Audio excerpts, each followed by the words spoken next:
মরতে হয় যাও, জান্নাত জাহান্নামের মাঝখানে একটা জায়গা আছে, জায়গাটার নাম হলো আরাফ। এই আরাফের মধ্যখানে যে দাঁড়াও, ওখানে যে মালাকুল মউত কাঁপতে থাকবে। মালাকুল মউত বলবে, আল্লাহ সৃষ্টির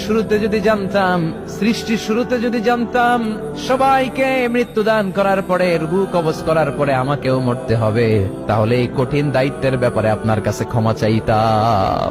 আজকে আমারও যে ভাগ্য বরণ করে নিতে হবে সৃষ্টির শুরুতে, আমি এটা কল্পনাই করতে পারি নাই। আল্লাহ বলবেন, নো টক, মুত ইয়া মালাকুল মউত, মরে যা, মরে যাও।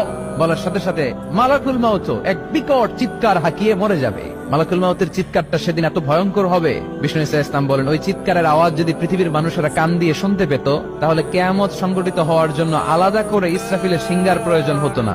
ওই চিৎকারের আওয়াজে প্রতিটা মানুষ কানের পর্দা ফেটে ওই জায়গায় লাশ হয়ে পড়ে যেত।